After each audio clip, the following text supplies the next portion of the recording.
2 రోజుల క్రితం మహిళా క్రికెట్ మీద ఆసక్తికరంగా జమీమా మీద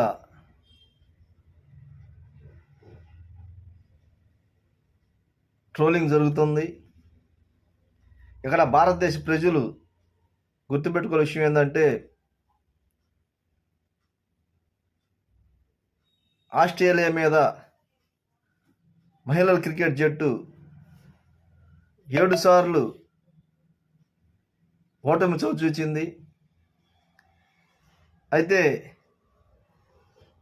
మొన్న జరిగిన మ్యాచ్లో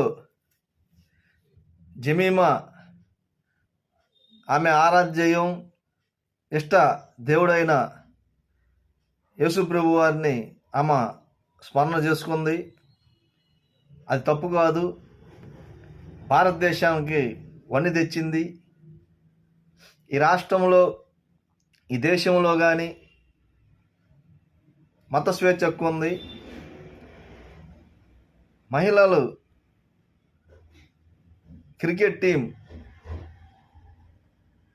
మన భారతదేశానికి ఆస్ట్రేలియా మీద గెలిచి వన్నె తెచ్చిన వీర వనిత జమీమాని మీరందరూ గుర్తుపెట్టుకోవాలి.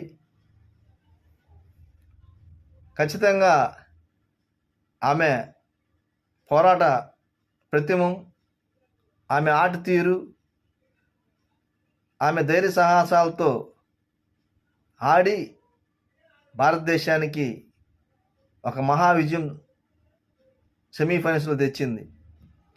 అంతకుముందు జమీమాని ఆ క్రికెట్ కోచ్లు కూడా, సెలెక్టర్లు కూడా నువ్వు సరిగా ఆడటం లేదని చెప్పేసి ఆమెని పక్కన పెట్టారు. అయితే జమీమా పట్టుదలతో, ఆమె ప్రార్థనతో,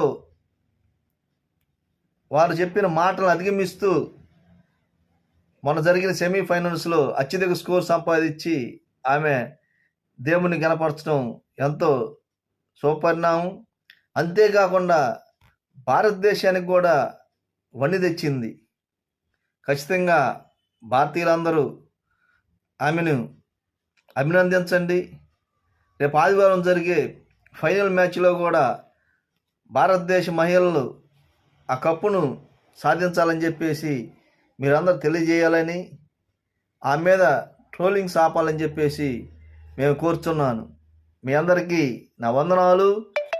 జై భీమ్.